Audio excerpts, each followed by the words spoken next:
나는 어릴 적부터 주먹을 먼저 배웠습니다. 세상은 착하게 살아선 안 된다고, 사람은 무서워야 굶지 않는다고 내 앞에 어른들이 가르쳐줬지요. 형이라고 부르던 그 양아치가 제일 먼저 내 뺨을 때리며 그랬습니다. 봉서가 맞는 놈보단 때리는 놈이 낫다. 그 한마디에 나는 고개를 끄덕였고 15부터 내 주먹은 돈이 됐습니다. 그때가 1967년 마포시장이 한창 붐비던 시절이었죠. 어깨에 수건 하나 걸치고 새벽같이 집 나르는 장사꾼들 사이로 나는 슬그머니 끼어들었습니다. 달걀 파는 할머니, 뻥튀기 트럭, 순댓국집 사장님까지 누구 하나 쉽게 살진 않았습니다. 하지만 모두가 눈치 보던 존재가 있었죠. 동팔이라는 이름으로 불리던 나 장봉석입니다. 처음엔 단순히 돈이 필요했습니다. 배가 고프면 기분도 나쁘고 기분이 나쁘면 싸움이 벌어졌고 그렇게 시작된 주먹질이 점점 습관이 됐습니다. 시장 골목에서 물건을 훔친 아이를 붙잡아 패고 노점상 자리에 얹힌 삥을 뜯으며 내 목소리는 점점 커졌지요. 상인들은 입으로는 욕했지만 나 없이는 장사도 못한다며 담뱃불을 붙여줬습니다. 그렇게 서서히 시장을 먹었습니다. 봉석이 형님 오셨다. 형님, 이번 주 건달들 순찰 돌까요? 21살이 되던 해 나는 마포시장 서쪽 라인을 담당하던 실질적인 우두머리였습니다. 경찰도 나를 눈여겨봤고 구청 공무원은 도장을 찍기 전 내 눈치를 살폈습니다. 가끔 시장 바닥에 핏자국이 남을 때도 있었지만 사람들은 다들 입을 다물었습니다. 왜냐, 내가 무서웠으니까요. 그리고 인정받고 있었으니까요. 하지만 솔직히 말하자면 그 시절에 나는 인정받고 싶었던 겁쟁이였습니다. 형이라 불리고 싶었고 누군가에게 꼭 필요한 존재이고 싶었지요. 누구에게든 버림받고 싶지 않았습니다. 그래서 더 거칠게 굴고 더 잔인해졌습니다. 내 속에 있던 어린 봉석이는 입을 꾹 다물고 나라는 껍데기 속에 숨어 있었던 거죠. 그 시절 시장을 휘어잡던 나는 아직도 잊을 수 없습니다. 막걸리 잔을 부딪히며 웃던 얼굴들, 내 앞에서 벌벌 떨던 사내들. 그 모든 게 지금 생각하면 부질없는 허세였지만 그땐 세상의 전부였습니다. 내 이름 장봉석. 사람들은 날 동팔이라 불렀고 나는 그 이름으로 살아도 괜찮다고 믿었습니다. 하지만 그날 한 여자를 처음 마주하기 전까지는 몰랐습니다. 내 인생이 어디서부터 틀어졌는지를 말입니다. 29, 나는 그때 이미 형님들의 형님이 되어 있었습니다. 동네 건달 중에 내 이름 모르는 놈이 없었고 마포구에서 내 허락 없이 돈 벌 생각하는 상인은 없었습니다. 하루에 10몇 군데서 삥이 들어왔고 술값은 내가 내본 기억이 없습니다. 아무도 내게 고개를 들지 못했고 경찰도 눈 감아주는 시절이었죠. 그야말로 세상이 내 발 아래 있는 듯했죠. 시장 한복판에 내 이름 내건 곱창집이 있었습니다. 봉석이네. 이름부터 참 가소롭죠. 나는 그 가게를 본거지처럼 삼고 후배놈들 끌어모아 회포를 풀었지요. 때로는 주먹이 오갔고 때로는 껄껄 웃다 누군가 병원에 실려가기도 했습니다. 그런 일이 특별한 사건이라 생각해 본 적 없었습니다. 살아남으려면 먼저 때리고 무너지기 전에 밟아야 했거든요. 그날도 비슷한 날이었습니다.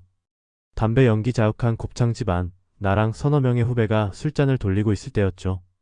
문이 열리고 한 여자가 들어왔습니다.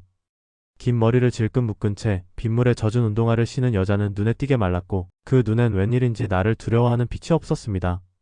그녀는 말없이 내 앞에 서더니 자리에 있던 후배를 밀쳐내고 앉았습니다. 곱창 하나 주세요. 덜 탄 걸로요. 모두가 정적에 잠긴 순간 나도 모르게 피식 웃고 말았습니다. 무서워해야 할 여자가 날 바라보며 아무렇지도 않게 주문을 넣고 있었습니다. 그녀의 이름은 선영이었습니다. 동네에서 조용히 미용실을 하던 여자였고 남편이 사고로 죽은 뒤로 혼자 살고 있다 했습니다. 그런데도 누가 봐도 연약할 것 같은 몸으로 가게를 지키고 주변 사람들 챙기며 살아가고 있었습니다. 며칠 후 그녀가 또다시 가게에 찾아와 곱창을 시켜 먹고는 말했습니다. 여기 조용하니 좋네요. 형님들이 많다던데 조용한 건 봉석씨 덕인가요? 그 순간 내 이름을 제대로 부르는 사람은 처음이었습니다. 형님, 동팔이, 저 형, 그 양반 그런 호칭들에 익숙했던 내가 누군가의 입에서 봉석씨란 말을 들은 건 참 오래간만이었죠. 그날부터였던 것 같습니다. 그녀가 자주 곱창집에 들렀고 나도 어느새 그녀를 기다리게 됐습니다. 사내들 틈에서 그녀가 앉을 자리를 비워두고 술잔을 줄이며 말수를 줄였습니다. 처음에는 우습다는 생각이 들었습니다. 이 나이에 이 바닥에서 누군가를 기다리는 내가 낯설었으니까요. 하지만 인정하지 않을 수 없었습니다. 그녀 앞에만 서면 주먹 대신 말이 먼저 나왔고 욕설 대신 어색한 미소가 나왔습니다. 그녀는 나를 두려워하지 않았고 나는 그녀에게 함부로 할 수 없었습니다. 그게 참 처음 겪는 감정이었습니다. 그때까진 몰랐습니다. 그녀가 내 인생을 바꿔놓을 사람이란 걸요. 그녀는 내게 웃으며 밥을 해줬습니다. 국 한 그릇 반찬 3개. 어느 날은 두부부침, 또 어떤 날은 김치볶음. 나는 말없이 앉아 젓가락을 들었고 그녀는 말없이 내 맞은편에 앉아 물컵을 채웠지요. 그렇게 계절이 바뀌어도 우리는 단 한 번도 서로에게 좋아합니다 란 말을 꺼내지 않았습니다. 나는 알았습니다. 이 여자가 나를 좋아한다는 걸. 그리고 나는 그 감정을 받아선 안 된다고 스스로에게 되뇌었습니다. 그녀는 혼자였습니다. 부지런했고 단정했고 참 사람 냄새 나는 여인이었습니다. 가끔 시장에 다녀올 때면 내 몫의 과일을 싸들고 와. 이거 형님들한텐 주지 마세요. 라며 눈웃음을 치고는 조용히 돌아섰습니다. 어느 날 후배놈 하나가 내게 물었습니다. 형님, 그 여자 정리 안 하십니까? 나는 그 말에 술잔을 내려놓고 조용히 대답했지요. 건들지 마. 그 여자는 우리하고는 달라. 그 말이 내 마음속 진심이란 걸 그날 처음 깨달았습니다. 그녀는 나에게 기대지도 않았고 내가 가진 걸 탐내지도 않았습니다. 가끔은 나를 안쓰럽게 바라보며 말없이 등을 토닥였습니다. 그 손길이 낯설고 서글펐습니다. 나는 누군가에게 위로받는 것에 익숙하지 않았으니까요. 그러나 그럴수록 겁이 났습니다. 내가 가진 삶은 칼과 피와 고함으로 채워져 있었고 그녀가 사는 삶은 조용한 미소와 따뜻한 밥으로 채워져 있었습니다. 두 세계는 섞일 수 없는 물과 기름 같았습니다. 그래서 나는 벽을 쌓았습니다. 그녀가 다가오려 할 때면 일부러 날카로운 말로 밀쳐냈고 술에 취한 척 문을 닫고 전화를 받지 않았습니다. 그리고 하루는 정말 못할 말을 내뱉었습니다. 너무 좋은 사람 만나지 마라. 나 같은 놈이니까. 그녀는 말없이 고개를 끄덕였습니다. 화내지도 울지도 않았습니다. 다만 그날 이후로 그녀는 곱창 집에 오지 않았고 나는 며칠이고 텅 빈 자리를 바라봤습니다. 그 자리가 왜 그렇게 공허했을까요? 내가 버린 것도 아니고 잡은 것도 아닌 그렇게 어중간하게 놓쳐버린 인연이 내 가슴을 쿡쿡 찔렀습니다. 나는 평생을 살아오며 많은 걸 가졌습니다. 돈, 권력, 두려움, 충성. 하지만 그 어떤 순간에도 누군가에게 따뜻하게 사랑합니다 라는 말 한 번 해본 적 없었습니다. 그건 나 같은 놈에겐 사치였으니까요. 사람은요, 죽음 앞에서 본색이 드러납니다. 나는 내 심장이 그렇게 빨리 뛸 수 있다는 걸 그날 처음 알았습니다. 사건은 별거 없었습니다. 늘 그렇듯 후배놈 하나가 말썽을 부렸고 내가 나서서 정리를 해줬습니다. 돈 몇 푼, 자리 하나, 술집 하나 가지고 으르렁대는 꼴이 꼴보기 싫었습니다. 그깟 걸로 피 보는 건 어리석다고 말했죠. 그런데 그 놈이 진짜 칼을 들고 올 줄은 몰랐습니다. 새벽 1시쯤이었습니다. 비가 억수같이 쏟아지던 날. 마포시장 골목 끝 내가 걷던 그 순간 누군가가 뒤에서 껴안 듯 팔을 감고 순식간에 등 한가운데가 찢어졌습니다. 형님 죄송합니다. 제가 먼저 살고 싶었습니다. 그게 그놈이 남긴 마지막 말이었습니다. 칼날이 등을 파고들 때 고통보다 먼저 떠오른 얼굴은 그녀였습니다. 이상하죠? 죽음 앞에서 사람은 욕도 아니고 돈도 아니고 사랑이 먼저 떠오릅니다.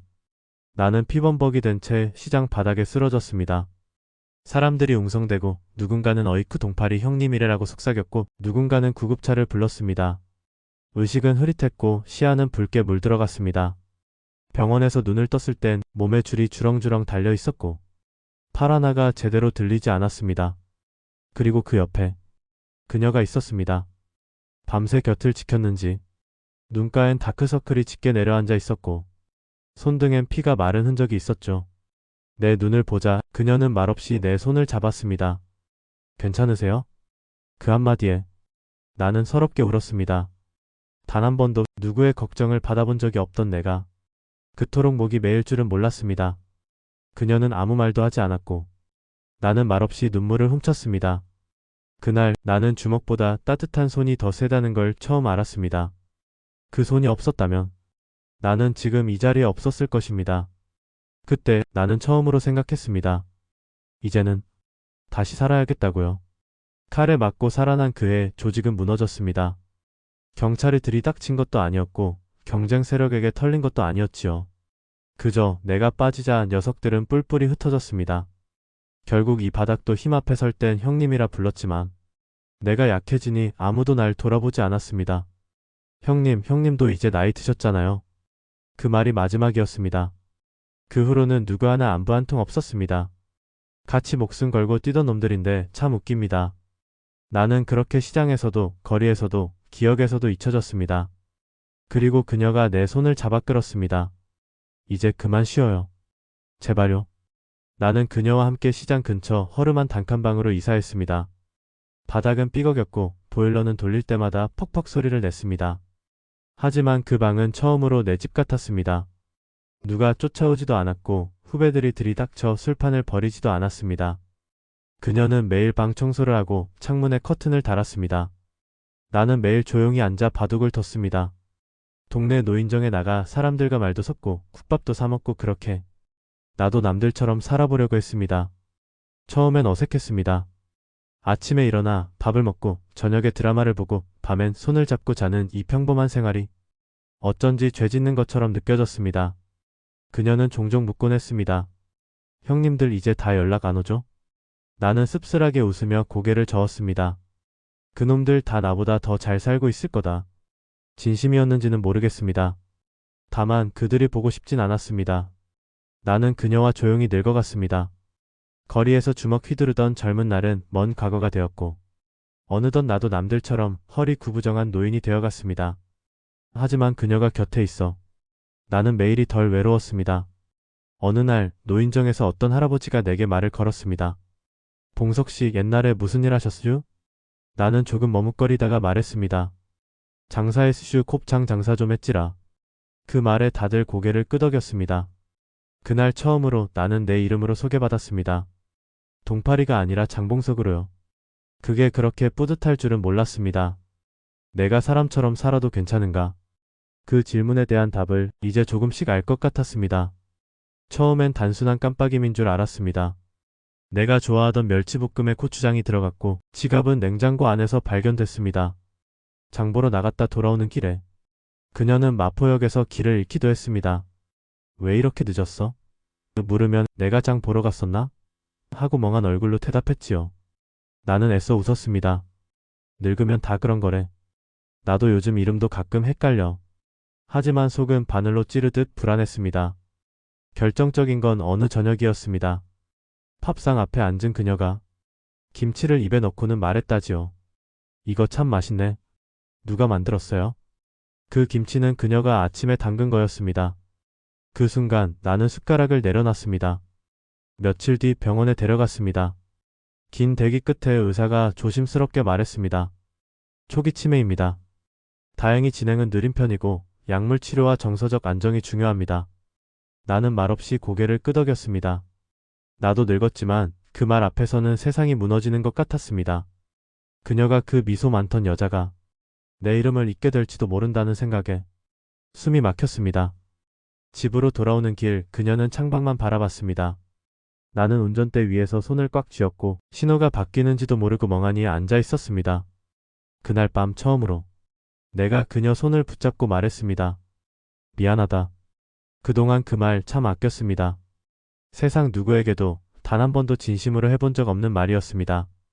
그녀는 내 손을 바라보다가 말없이 고개를 끄덕였습니다. 그 후로 나는 그녀를 더 자주 바라보게 되었습니다. 물을 마시는 모습, 텔레비전 볼 때 이마를 찡그리는 표정, 그리고 새벽에 이불을 정리하는 느린 손길까지 하나하나가 낯설고 소중했습니다. 그녀가 또 깜빡할 때면 나는 메모지를 남겼습니다. 봉석이 밥 줘야 해요. 오늘은 당신이 좋아하는 된장찌개 끓였어요. 그녀는 그걸 보며 웃었습니다. 이 사람 또 유치하게. 하지만 그 메모들이 언젠가는 아무 의미도 없게 될까봐 나는 하루하루가 두려웠습니다. 그녀가 나를 잊을까봐. 그녀가 우리라는 기억을 통째로 놓쳐버릴까봐. 나는 요즘 자꾸 심장이 떨립니다. 요즘 그녀는 이름을 자주 잊습니다. 나를 보며 웃다가도 저기요 혹시 우리 어디서 봤죠? 라고 묻습니다. 나는 그럴 때마다 웃으며 대답합니다. 매일 봤지. 같이 늙어가는 사이요. 그녀는 멋쩍은 표정으로 고개를 끄덕입니다. 아 그랬구나. 내가 깜빡했네요. 처음엔 가슴이 내려앉았고 자다가 벌떡 일어나 화장실 거울을 붙들고 울었던 날도 있습니다. 어쩌면 나는 사랑보다 두려움을 더 많이 느끼고 있었는지도 모르겠습니다. 그녀가 날 잊는다는 건 내 지난 삶 전부가 사라진다는 것과 같았습니다. 누군가의 기억 속에 남아있는 봉석이라는 이름이 단 하나뿐인 그녀의 마음에서 사라진다는 것. 그게 견딜 수 없이 무서웠습니다. 그러던 어느 날이었습니다. 봄바람이 유난히 부드럽던 오후, 나는 용기를 냈습니다. 집 앞 공원 벤치에 앉아 그녀가 벚꽃잎을 손가락으로 만지작거릴 때 나는 조용히 말했습니다. 여보, 나 사랑합니다. 그녀는 눈을 동그랗게 뜨고 나를 바라보았습니다. 그러다 입꼬리를 올리며 조용히 웃었습니다. 그리고 말했지요. 그럼 다시 처음부터예요. 그 말에 나는 숨이 멎는 줄 알았습니다. 그녀가 나를 기억한 건지 그 말이 그저 입버릇인지 알 수는 없었습니다. 하지만 그 순간 나는 다시 살고 싶다는 마음이 들었습니다. 주먹으로 살던 인생이 아니라 말 한마디로 사람을 살리는 인생으로. 그날 이후 나는 매일 그녀에게 사랑합니다 라고 말합니다. 있더라도 괜찮다고, 매일 처음 만난 것처럼 다시 시작하면 된다고. 사랑이란 건 기억 속에만 있는 게 아니었습니다. 매일의 손길, 따뜻한 눈빛, 그리고 다시 건네는 그 한마디 속에도 충분히 살아 숨쉬는 것이었습니다. 그녀가 날 모르는 날이 늘어나더라도 나는 기억할 것입니다. 그녀가 처음 내 곁에 와서 곱창을 덜 탄 걸로 시켜달라던 그날을. 그게 내 인생에서 가장 따뜻한 시작이었으니까요. 그녀는 요즘 아예 내 이름을 부르지 않습니다. 그저 저 사람이라 말하고 그분이라 칭합니다. 나는 괜찮다며 고개를 끄덕이지만 속으로는 하루에도 수십 번 무너집니다. 이름이 지워진다는 건 존재 자체가 사라지는 거더군요. 그래도 나는 매일 그녀 곁을 지킵니다. 손톱을 잘라주고 약을 챙겨주고 햇볕 좋은 날엔 손잡고 산책도 나갑니다. 그녀는 지금 병원 침대에 누워 있습니다. 의식은 또렷하지만 말이 줄었고 눈빛은 멀리, 아주 멀리 어딘가를 바라봅니다. 나는 침대 옆 작은 의자에 앉아 조용히 그녀의 머리를 빗어줍니다. 뽀얀 새치가 섞인 머리카락, 예전처럼 매끈하진 않지만 그녀는 여전히 내겐 가장 고운 사람입니다. 간호사는 내게 말했습니다. 남편분, 이제는 마음의 준비를 하셔야 할지도 모르겠어요. 나는 그 말에 고개를 숙였습니다. 마음의 준비라는 게 뭔지 그 나이가 되도록 여전히 모르겠습니다. 밤이 깊고 병실엔 숨소리만 가득합니다. 나는 그녀의 손을 꼭 잡고 마치 오래된 기도처럼 중얼거립니다. 내가 이 손 놓지 않고 살아서 정말 다행이야. 그녀는 대답이 없습니다. 하지만 손끝이 살짝 움직입니다. 마치 그래요. 고마워요. 라고 말하는 것처럼요. 문득 창밖을 보니 해가 떠오르고 있었습니다. 지친 밤을 밀어내며 하루가 다시 시작되고 있었지요. 나는 속삭입니다. 형님들아, 나 이제 좀 쉬어도 되겠지. 주먹으로 살았던 인생, 욕을 먹어도 후회 안 한다던 그 시절, 다 가라앉은 지금에서야 나는 진짜 내 삶을 살았다고 말할 수 있습니다. 그녀 하나 지키며 살아낸 세월. 그것이면 충분합니다. 이제는 나도 좀 쉬어도 되겠지요.